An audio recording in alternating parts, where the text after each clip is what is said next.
আসসালামু আলাইকুম। রমজানের একটা রোজার দাম কত? রমজানের একটি রোজার দাম কত?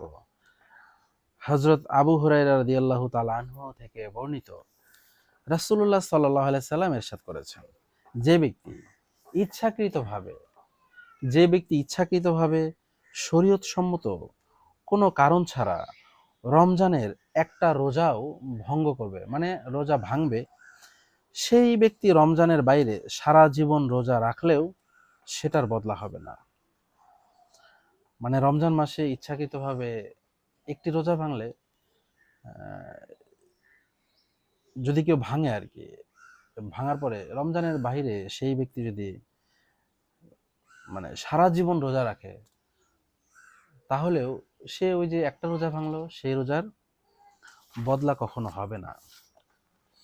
তো এই হাদিসের উপর ভিত্তি করে হযরত আলী রাদিয়াল্লাহু তাআলা আনহু সহ আরো কয়েকজন সাহাবী ও একদল আলেমের অভিমত হলো, যে ব্যক্তি বিনা কারণে রমজান মোবারকের কোনো রোজা হারালো তথা আদায় করতে পারলো না, সেটার কাজা কিছুতেই হতে পারে না, যদিও সে সারা জীবন রোজা রাখে।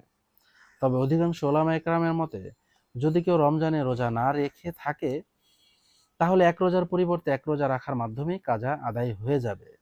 আর যদি রোজা রাখার পর ভেঙে থাকে, তাহলে একটা রোজার পরিবর্তে কাফফারা হিসেবে একাধারে 2 মাস রোজা রাখলে তার জিম্মা থেকে ফরজ আদায় হয়ে যাবে।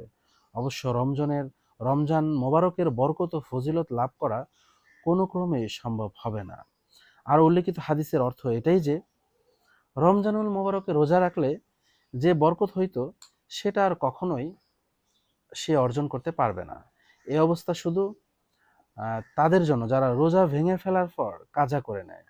আর যারা আদৌ রোজা রাখে না, এই যুগে অনেকের অবস্থাই এমন, তাদের গোমরাহির কথা আর তো আসলে সেটা বলার কি বা আছে। রোজা ইসলামের মৌলিক বিষয়সমূহের মধ্যে একটা গুরুত্বপূর্ণ বিষয়। রাসূলুল্লাহ সাল্লাল্লাহু আলাইহি সাল্লাম ইরশাদ করেছেন, ইসলামের বুনিয়াদ ও ভিত্তি 5টা জিনিসের উপর। সর্বপ্রথম তাওহীদ বা আল্লাহর একত্ববাদ ও রিসালাতকে স্বীকার করা, এরপর নামাজ, রোজা, হজ এবং যাকাত। বহু মুসলমান রয়েছে যারা আদমশুমারিতে মুসলমান হিসেবে গণ্য হলেও ইসলামের 5টি মূল ভিত্তির একটাও তাদের মধ্যে নাই। সরকারি কাগজপত্রে তাদের মুসলমান লেখা হলেও আল্লাহর তালিকায় তারা মুসলমান গণ্য হতে পারে না। এমনকি হযরত ইবনে আব্বাস রাদিয়াল্লাহু তাআলা আনহুর বর্ণনায় এসেছে যে, ইসলামের ভিত্তি 3টা জিনিসের উপর: কালেমায়ে শাহাদাত, নামাজ, রোজা। যে ব্যক্তি এই 3টির মধ্য থেকে একটাও ছেড়ে দিবে, সে কাফের, তাকে হত্যা করা বৈধ। এই হাদিসটি এসেছে মুসনাদে আবু ইয়ালা, মাজমাউজ জাওয়ায়েদ, এবং হাদিসটির মান হচ্ছে সহিহ।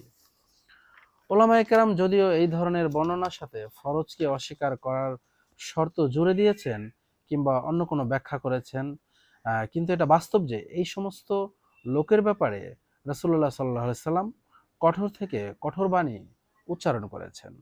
তাই আল্লাহ তাআলার ফরজ আদায়ের ব্যাপারে অবহেলা ও ত্রুটিকারীদের উচিত তারা যেন আল্লাহর গজব ও আযাবকে খুব বেশি ভয় করে, কারণ মৃত্যুর হাত থেকে কারো বাঁচার উপায় নাই। দুনিয়ার সুখ শান্তি ভোগ বিলাস তো অতি সত্বর ফুরিয়ে যাবে, একমাত্র আল্লাহর এতাত ও আনুগত্যই কাজে আসবে। অনেক মূর্খ লোক আছে যারা কেবল রোজা ছেড়ে দেওয়ার মধ্যেই সীমাবদ্ধ থাকে, কিন্তু অনেক বদদিন এমন রয়েছে যারা মুখে এমন কথা বলে ফেলে যা তাদের কুফর পর্যন্ত পৌঁছে দেয়। যেমন বলে থাকে, রোজা তো তারাই থাকবে যাদের ঘরে খাবার নেই, অথবা এরূপ বলে যে, আমাদের ক্ষুধার্ত রেখে আল্লাহর কি লাভ, ইত্যাদি ইত্যাদি।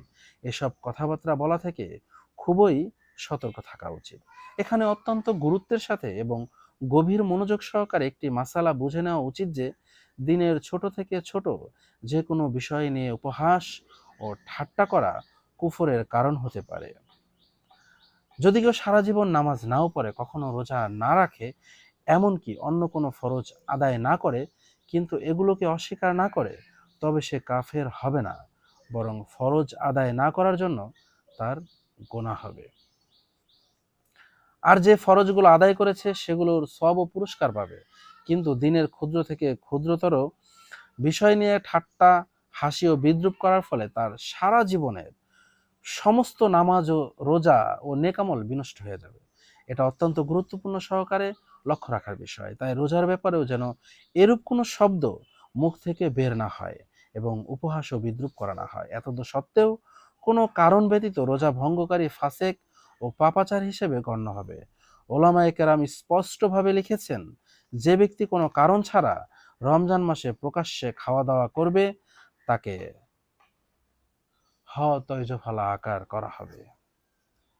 ধন্যবাদ। আসসালামু আলাইকুম।